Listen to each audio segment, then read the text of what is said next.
Hey friends, welcome back to my channel. We are on to day 5 of our 13 days of Halloween series here at Polly's Paper Studio. You can find links at the top of the description if you want to catch up with the first 4 projects. And for today, we're going to be working with a 6x6 paper pad, and my inspiration was that I really wanted to create a pocket folio or booklet or mini album that was really easy to create so that I could make many of them, and it would be very easy to take with me as a group project or work while I'm watching television or a football game.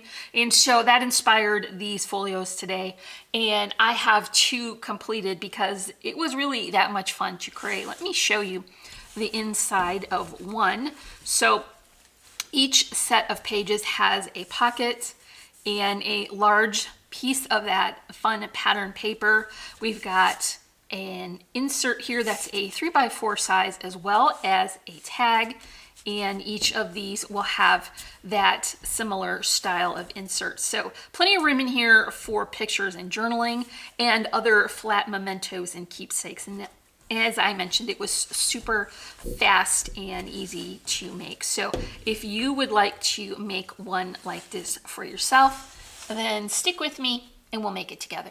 So here is my Prima Luna 6x6 paper pad. I mean, I just think this is such a good scale for smaller projects like mini albums or cards.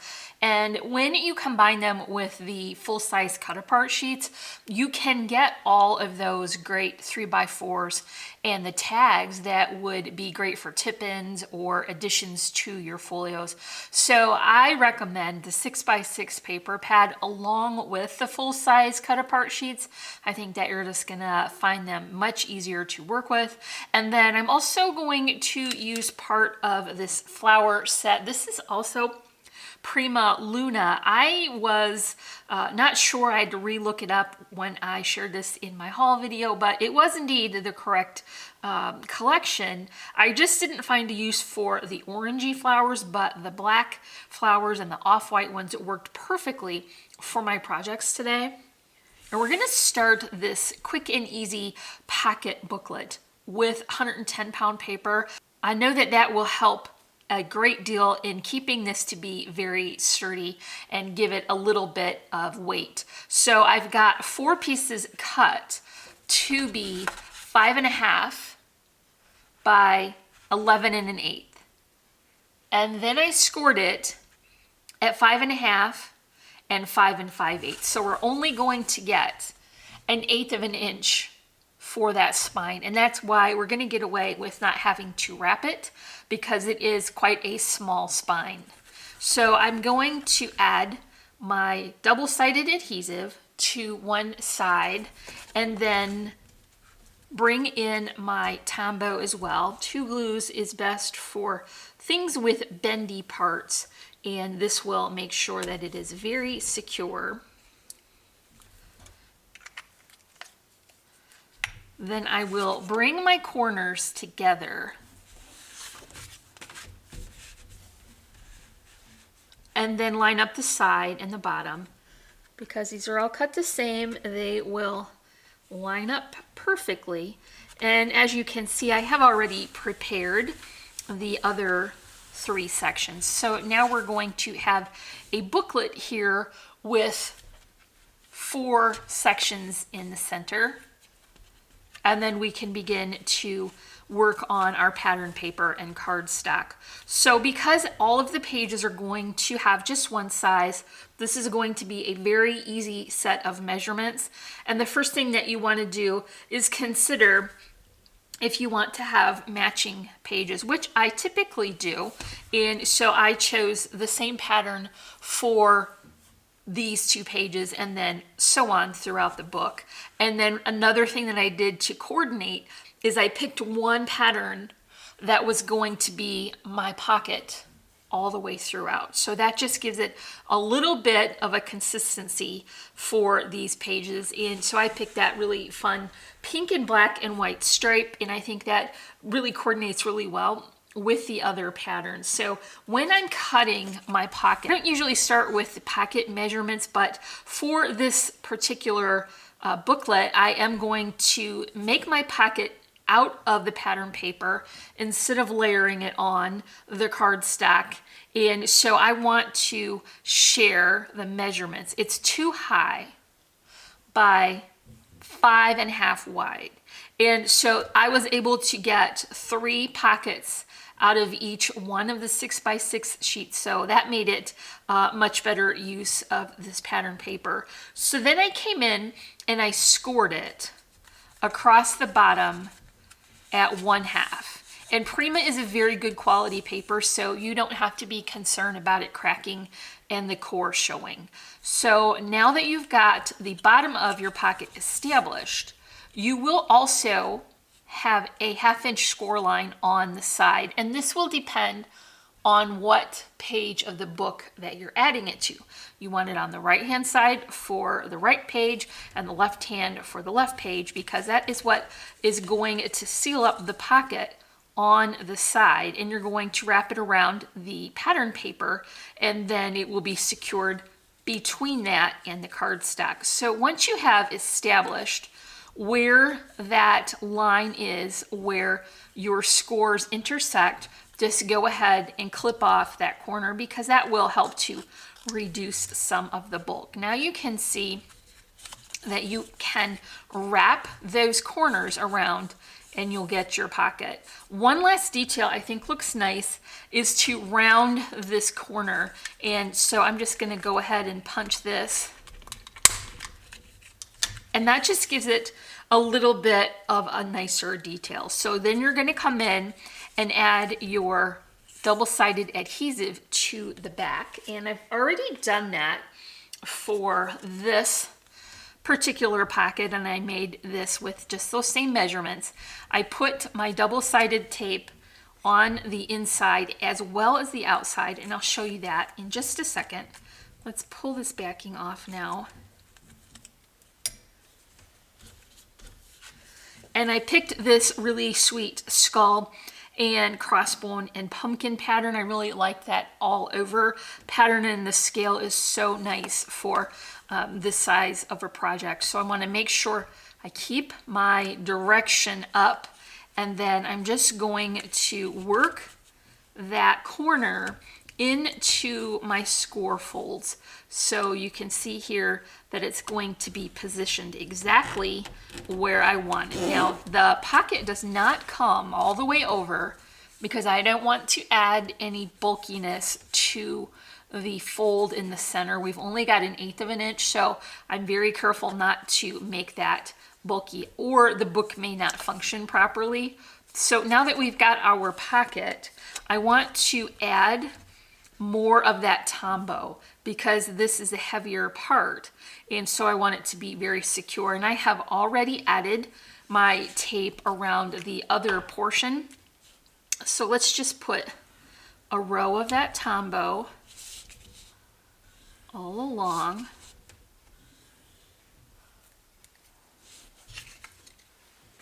And then find our cardstock. So the pattern paper measurement for this is 5 1/4 by 5 1/4. And then the cardstock is 5 3/8 by 5 3/8. And that gives us our borders of the cardstock and the book base. So let's just go ahead and center that onto the cardstock. And then we have one of our pockets prepared. Let's go ahead and finish off the other pocket.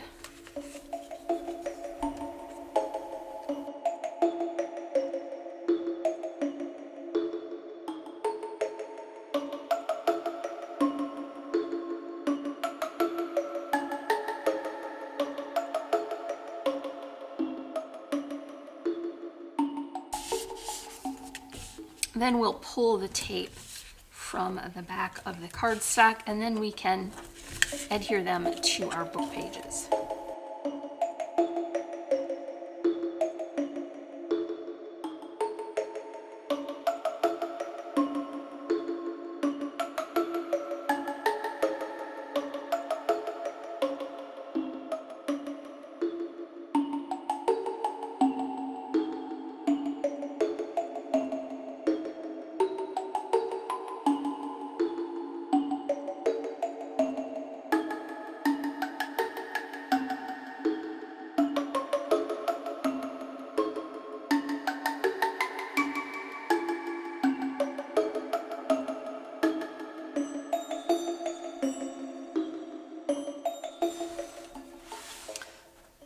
Okay, so you see I put the back on as well. And now I'm just tacking my ribbon in place. This is a bold check from Really Reasonable Ribbon. I think it really coordinates so nicely with this black and pink cover. So I picked that very cute little cat print and I put it on the black cardstock border as well. And I'm going to continue that theme with that diagonal stripe across the front, and that kind of ties this cover in with the rest of the inside of the book. And so I'm just going to use the border that is already there. You don't need to add a layering piece, but I just think that it makes it look extra special. And so let's just go ahead and add this to the top of the book, and that will capture that ribbon in between the layers.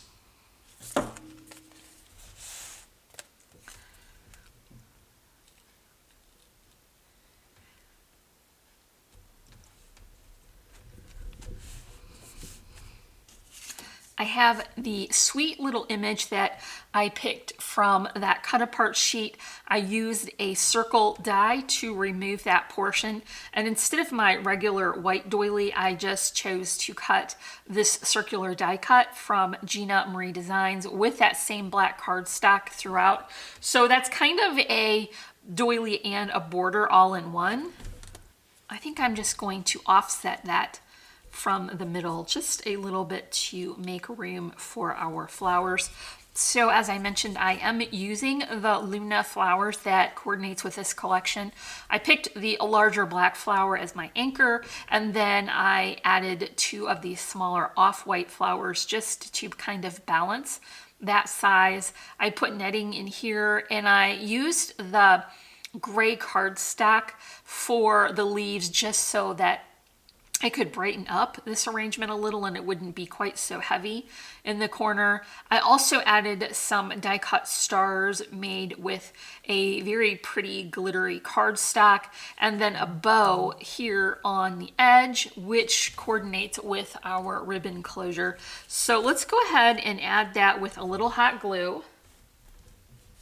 I don't know if y'all can hear the geese flying over there in the pond, and they kind of fly back and forth every day and they make so much noise. It's kind of crazy this time of year. And so next item we have to add is some charms. I picked some really cute little cat charms to coordinate with that image and then also the background paper. I will add this as I do with some hot glue. And then I'll just cover those cut strings with a little button. Before we add our sequins, I did want to include some tags for this album. And so I'm just going to flip these open and pick out the ones that coordinate the best. So I have 4 of the tags. I just fussy cut around them. And so here are 4 tags, and then I have 4 of the 3x4 cut aparts as well. And I thought I would kind of look at each page and decide which one I thought worked best. So for this one, I like the lighter background against that pink. It doesn't get lost on that pattern.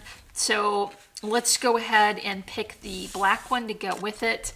That is a cute little cat with kind of a kawaii face there. Okay, more pink on this one. So let's go with the next witch here, and then how about ghosts for this one? And for each set of pages we're going to have a journal card and a tag. So this one will go here.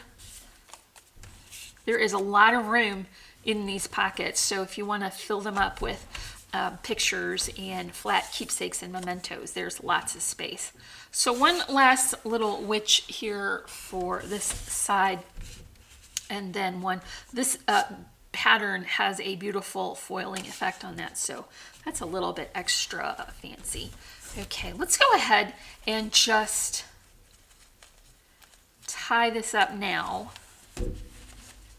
Now that I've got myself a good generous sized bow, I know where to clip the ends at.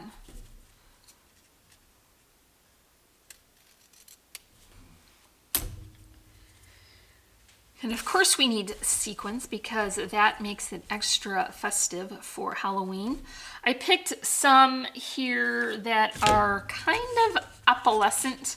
They have a little bit of sparkle to them, but not a lot of colors. So I think this will work on all three of these colors here on the bottom. And so let's just pick 3. And then we'll adhere those with our Tombow.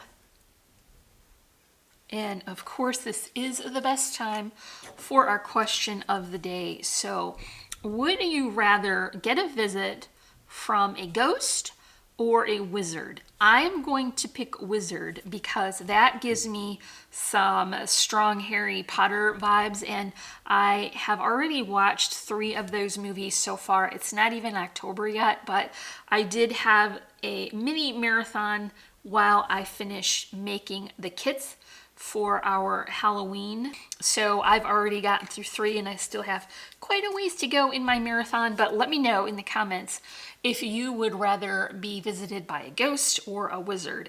So that is all for our easy to make folio today. And just to share with you how easy it is, I have already created another one while I was cutting my pieces because I thought that it was just so much fun to coordinate those pattern papers. So let me just share with you the inside. I picked a orange dot for the pattern that I'm going to repeat throughout so that I get a consistent look. And so this one has kind of a different vibe. And then for the focal image, I did pick a foiled sentiment, and I think that looks really pretty. It's a similar arrangement of flowers, but I just swapped out the larger one being the off-white and the smaller ones being black. Otherwise, it is the same. And so here are my pockets with the inserts and the tags. And then my pocket is going to be that really sweet large orange dot for that. So this is going to be a perfect small booklet to make if you are batch crafting. You can definitely make quite a few of these in one sitting, and I think this would also be a nice project as a takeaway so that you can craft away from your regular workspace and not have to take so much supplies with you. And so I think that would be fun to do as a group activity as well. So I finished the back with that same cauldron and pumpkin and cat pattern, and that is all for this folio.